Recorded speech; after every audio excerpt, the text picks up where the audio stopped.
అండి అందరూ బాగున్నారు కదా. Welcome to Yog stock. H1BVL వాళ్ళ మీద అయితే కొంచెం యుఎస్ గవర్నమెంట్ పగబట్టినట్టే కనబడుతుంది ప్రస్తుతానికి. మళ్ళీ వాళ్ళు ఒక ఫ్లాష్ న్యూస్ అయితే రిలీజ్ చేశారు. వాళ్ళు ఏంటంటే మీకు ఏదన్నా side income any form of shape అంటే మీరు డిక్లేర్ చేసిన సైడ్ ఇన్కమ్ ఏదన్నా ఒక రెంటల్ ఇన్కమ్ లేకపోతే ఇంకేదైనా అంటే లీగల్గా అలౌడ్ అయిన షేర్స్ లేకపోతే ఆ డివిడెండ్ ఇలాంటివి కాకుండా అదర్ దాన్ దట్ ఏదైనా సైడ్ ఇన్కమ్ ఉంది, మీరు వేరే ఎంప్లాయర్కి పనిచేశారు, ఇలాంటి ఇన్కమ్ గనక మీ దాంట్లో మీ హిస్టరీలో ఉంటే so you're at a deportation risk అనేసి ఇవాళ న్యూస్ అయితే రిలీజ్ చేశారు. ఆ న్యూస్ డీటెయిల్స్ కింద డిస్క్రిప్షన్లో పెడతాను, మీరు వెళ్ళి క్లారిటీగా చదువుకోండి. నేను ఆ న్యూస్ మొత్తం చదివి మీకు ఏంటి అసలు వాళ్ళ దాంట్లో రాసింది ఏంటి అనేది నేను డీటెయిల్గా ఎక్స్ప్లెయిన్ చేస్తా. సో నా ఛానల్కి ఏమైనా ఫస్ట్ టైం వచ్చినట్టుంటే ప్లీజ్ అండి సబ్స్క్రైబ్ చేసుకోండి. అలాగే నా వీడియోలు నచ్చితే మాత్రం లైక్ చేయండి, షేర్ చేయండి. ఈ H1B/F1 మెయిన్ ఈ న్యూస్లో వాళ్ళు రాసింది ఏంటంటే H1B/F1 వాళ్ళు ఫేసింగ్ ఇంక్రీస్డ్ డిపోర్టేషన్ రిస్క్స్ అనమాట. అంటే IRS వాళ్ళు వచ్చేసి మన USCIS వాళ్ళకి, ఐస్ వాళ్ళకి, DHS వాళ్ళకి డేటా షేర్ చేసేసారు ఆల్రెడీ ఇచ్చేసారంట. అంటే ఎవరెవరికి సంబంధించిన మన H1 వాళ్ళవి పాత రికార్డ్స్ ఏమైతే ఉన్నాయో అవన్నీ వీళ్ళకి ఇచ్చారంట. ఇప్పుడు దాని మీద వాళ్ళు చెక్కింగ్ చేస్తున్నారు. చేసి ఒకవేళ వాళ్ళు గనక మీ పర్టికులర్ హిస్టరీలో లాస్ట్ ఇయర్ ఫర్ ఎగ్జాంపుల్ మీరు ఏదైనా రెంటల్ ఇన్కమ్ మీకు వచ్చింది, మీరు డిక్లేర్ చేశారు, అది లీగలా కాదా, లేదు మీరు ఒక H1B మీద ఒక పిటిషన్ ఉంది, ఒక కంపెనీకి పనిచేస్తున్నారు, వేరే కంపెనీకి H1B జాబ్ చేశారు కానీ మీకు వాళ్ళ కంపెనీ మీద పిటిషన్ లేదు, మీకు ఇది ఒక్కటే ఆథరైజ్డ్ జాబ్, అది ఏంటంటే మీరు వర్క్ చేశారు, వాళ్ళు మీకు శాలరీ చేశారు, మీరు దానికి ట్యాక్స్ కట్టారు. ఎందుకంటే కంపెనీస్ ట్యాక్స్ కడతారు కదా ఆబ్వియస్లీ వాళ్ళు ఇచ్చిన ఇన్కమ్కి. బట్ మీరు డిక్లేర్ చేశారు, మీరు ట్యాక్స్ కట్టేశారు. అంటే ప్యాసివ్ ఇన్కమ్, బేసిక్గా మనకి సైడ్ ఏదన్నా passive income, unauthorised income. Authorised income అయితే ఫైన్, నో ప్రాబ్లం. మీరు ఇప్పుడు 2 జాబులు చేశారు, 2 పిటిషన్స్ అంటే 2 H1Bలు, ఆ కంపెనీ మీద H1B పిటిషన్, ఈ కంపెనీ మీద ఏదైతే రూల్ ఏదైతే ఉంటుందో బేసిక్గా పిటిషన్ అనే కాదు, బట్ వాళ్ళు కూడా ఆథరైజేషన్, వర్క్ ఆథరైజేషన్ అనేది తీసుకోవాలి కదా. అలా కాకుండా మీరు అనాథరైజ్డ్గా చేసినటువంటి ఏ వర్క్ అయినా సరే, ఇప్పుడు ఫర్ సపోజ్ మీరు పార్ట్ టైం ఏదైనా చేస్తున్నారు, H1BG మీద కొంచెం మీకు శాలరీ తక్కువ వస్తుంది, ఫర్ ఎగ్జాంపుల్ పార్ట్ టైం ఏదో చేస్తున్నారు, ట్యూషన్ చెప్తున్నారు, లేకపోతే కార్ డ్రైవింగ్ చేస్తున్నారు, అదే ట్యాక్సీ, లేదు other than that any gig income ఏది ఉన్నా సరే మీకు, లేకపోతే కొంతమంది ఈ బెట్టింగ్ యాప్లలో ఉంటుంటారు, ఆ ఇన్కమ్ పడతా ఉంటుంది. సో లేదు మీకు 2-3 ఇళ్ళు ఉన్నాయి, 2-3 ఇళ్ళు ఇన్కమ్ మీకు పడతా ఉంటుంది, మీరు డిక్లేర్ చేస్తున్నారు.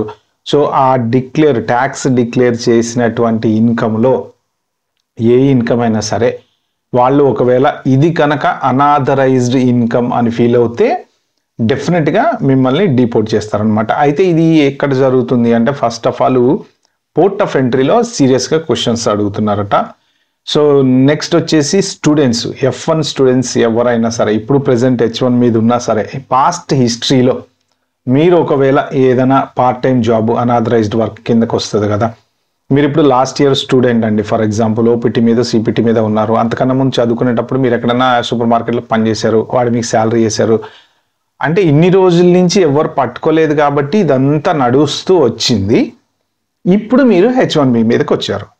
సో ఇప్పుడు మీరు పోర్ట్ ఆఫ్ ఎంట్రీలో అడిగారు అనుకోండి, ఆ పర్టికులర్ టైంలో నీ పేరు మీద పేరోల్ నడిచింది, ట్యాక్స్ కట్టారు కదా, ఆ ఇన్కమ్ ఎందుకు వచ్చింది అని అడిగితే ఆబ్వియస్లీ మీరు పార్ట్ టైం జాబ్ చేసామని చెప్పకైతే తప్పదు. సో ఆ కండిషన్లో కూడా డిపోర్ట్ చేసే ఛాన్స్ ఉంది అని చెప్పి, అంటే దీంట్లో రాసిన న్యూస్ మాత్రమే నేను చెప్తున్నా, నేనేమో ఓన్గా క్రియేట్ చేసి కల్పించేం చెప్పట్లేదు.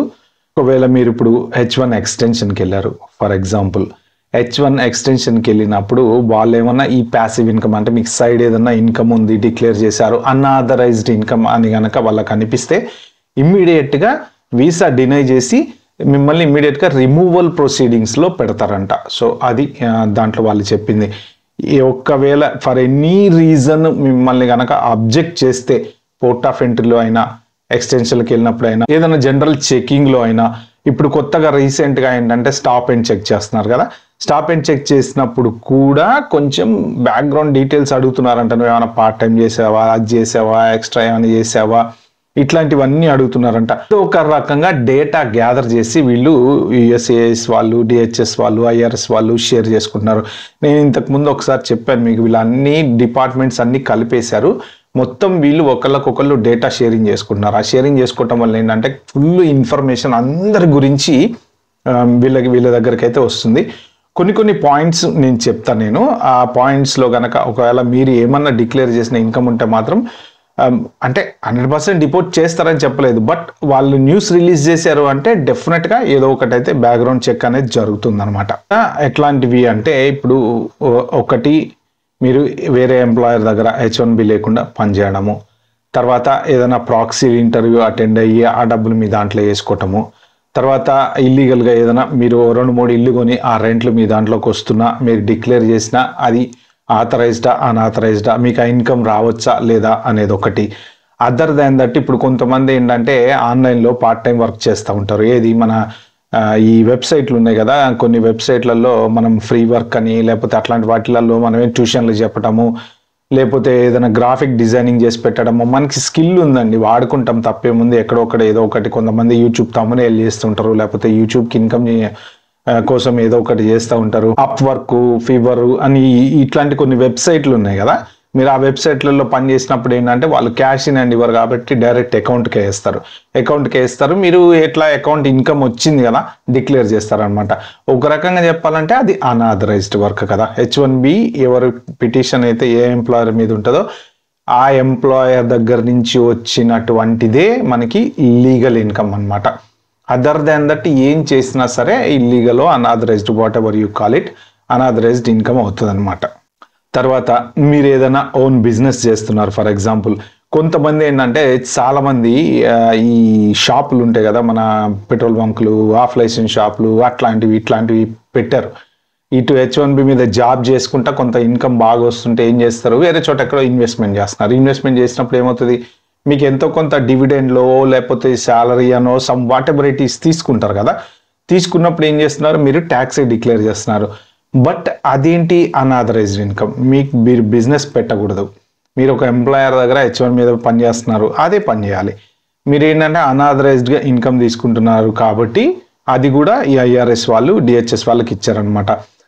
కొంతమంది స్టూడెంట్స్ వాళ్ళు ఏం చేస్తున్నారంటే బాడీ షాపింగ్ చేస్తున్నారు. అంటే వాళ్ళు మామూలుగా పార్ట్ టైం జాబ్ లాగా కాకుండా ఓపెన్ చేసుకోవటం, వీసాలు చేపియటము, స్టూడెంట్ వీసాలు చేపియటము, ఏదో ఒక రకంగా మీ అకౌంట్కి వచ్చిన ఇన్కమ్ని డిక్లేర్ చేస్తే అన్ఆథరైజ్డ్ ఇన్కమ్గా వాళ్ళకి తెలిసిపోతుంది. బట్ ఒకవేళ డిక్లేర్ చెయ్యలేదు అనుకోండి, అది కూడా ప్రాబ్లమే. కొంతమంది ఏంటంటే మళ్ళీ డిక్లేర్ చేస్తే ఎందుకు ప్రాబ్లము అని చెప్పి హైడ్ చేస్తూ ఉంటారు. సో ట్యాక్స్ సిస్టమ్ని హైడ్ చేయటం కోసం మనం ఏ ఇన్కమ్ డిక్లేర్ చేయకపోయినా ఎక్కడొక్కడ ఏదైనా వాళ్ళు బ్యాంక్ స్టేట్మెంట్లు చెక్ చేశారనుకోండి. ఫర్ ఎగ్జాంపుల్ ఇప్పుడు మీకు పోర్ట్ ఆఫ్ ఎంట్రీకి వస్తారు కదా, అందులో కొంత అన్డిక్లేర్డ్ ఇన్కమ్ ఉంది, మీకు శాలరీ పడుతుంది ఒక $7,000, $8,000. అదర్ దాన్ దట్టు ఒక $1,000 పడ్డది, $1,500 పడ్డది. వాడు ఆ పోర్ట్ ఆఫ్ ఎంట్రీలో స్టేట్మెంట్ చూపించమంటాడు, ఒక 3 months స్టేట్మెంట్ చూపించనివే అంటాడు. స్టేట్మెంట్ చూస్తారు, చూసినప్పుడు అడుగుతాడు అనమాట, ఓకే ఈ ఇన్కమ్ ఎక్కడి నుంచి వస్తుంది, అక్కడ దొరికిపోయే ఛాన్స్ ఉంటుంది. అది F1 వాళ్ళు కూడా సేమ్ అనమాట. F1 వాళ్ళకి మీరు ఓపీటీలో ఉన్న, సిపిటీలో ఉన్న ఆథరైజ్డ్ వర్క్ కాకుండా చాలామంది స్టూడెంట్స్ కూడా ఏం చేస్తూ ఉంటారంటే వాళ్ళు ఐటీ జాబులు చేసి పెడతా ఉంటారు వేరే వాళ్ళకి. ఎందుకంటే H1B వాళ్ళు రెండు జాబులు చేసినప్పుడు వీళ్ళ మీద పేరోల్ రన్ చేస్తారు ఒక్కొక్కసారి. సో ఆ పేరోల్ రన్ చేసినప్పుడు వీళ్ళు అది ఆథరైజ్డ్ వర్కా కాదా అనేది కూడా ఐడెంటిఫై చేస్తారు. పోర్ట్ ఆఫ్ ఎంట్రీలో ఇప్పుడు ఒక స్టూడెంట్ని ఆపారనుకోండి, ఆపి మీరు ఇంతకు ముందు పార్ట్ టైం చేసావు కదా అంటే చేసాము, ఓకే ఇన్కమ్ పడ్డది కదా, ఓకే డిపోర్ట్. అలా H1B వాళ్ళు కూడా ఈ ఎక్స్ట్రా ఇన్కమ్ ఎక్కడి నుంచి వచ్చింది నీకు, డిపోర్టు.